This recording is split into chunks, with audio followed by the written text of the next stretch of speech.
அவர்காம் எதிர்க்கட்சித் தலைவர் எடப்பாடி பழனிசாமி திமுக அரசின் மீது கூறியுள்ள குற்றச்சாட்டுக்கு பதிலளிக்கும் வகையில் தொழில்துறை அமைச்சர் டிஆர்பி ராஜா ஒரு பதில் ட்விட்டர் பதிவை வெளியிட்டிருக்கிறார். அதில் தமிழகம் முழுவதும் திமுக அரசின் மீது வெறுப்பலை வீசுகிறது என்று எதிர்க்கட்சித் தலைவர் எடப்பாடி பழனிசாமி அவருடைய மக்களை காப்போம் தமிழகத்தை மீட்போம் சுற்றுப்பயணத்தின் போது கூறியிருப்பதுடன் தமிழகத்தில் 11.19% பொருளாதார வளர்ச்சி என்பது அது ரியல் எஸ்டேட் மற்றும் ஹோட்டல் தொழில்களின் வளர்ச்சி தான் என்றும் அது திமுகவில் உள்ள அந்த முக்கிய பிரமுகர்களின் சொந்தமான தொழில் வளர்ச்சி தான் தமிழகத்தின் பொருளாதார வளர்ச்சியாக இருக்கிறது. உண்மையில் தமது சுற்றுப்பயணத்தில் கிராமப்புறங்களிலும் மற்றும் நகர்ப்பகுதிகளிலும் ஏழை எளிய மக்களுக்கு வேலை வாய்ப்பே இல்லாத சூழ்நிலையும் விலைவாசி உயர்வாலும் மக்கள் பாதிக்கப்பட்டு வெறுப்பு அலை வீசிக் கொண்டிருக்கிறது என்ற குற்றச்சாட்டை அவர் கூறினார்.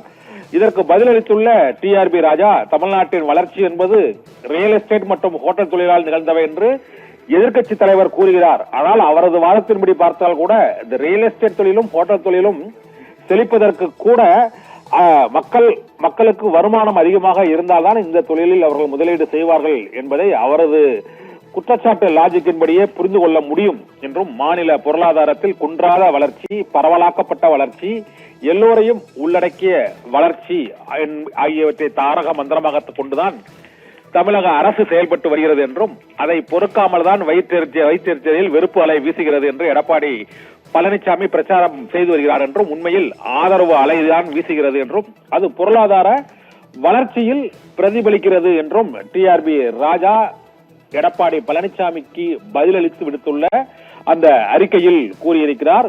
மகளிர் நலனை அடிப்படையாக கொண்டும் பொருளாதார வளர்ச்சியை குறிக்கோளாக கொண்டும் தமிழக அரசு செயல்பட்டு வருகிறது. இதனால் சொந்த மாநிலத்தின் வளர்ச்சியை பார்த்து பொறாமைப்படும் வகையில் எடப்பாடி பழனிசாமி தேர்தலுக்காகவும் அரசியல் உள்நோக்கத்துடனும் அறிக்கை விடுவதை மக்கள் ஏற்றுக்கொள்ள மாட்டார்கள் என்றும் எதிர்க்கட்சித் தலைவர் எடப்பாடி பழனிசாமிக்கு தமிழக தொழில்துறை அமைச்சர் டிஆர்பி ராஜா விடுத்துள்ள அந்த பதில் அறிக்கையில் அவர் பதிலடி கொடுத்திருக்கிறார். ஆபிரகாம், ஜெயச்சந்திரனின் அடடா ஆடியோ ஆஃபர் 5 முதல் 70% வரை டிஸ்கவுண்ட்.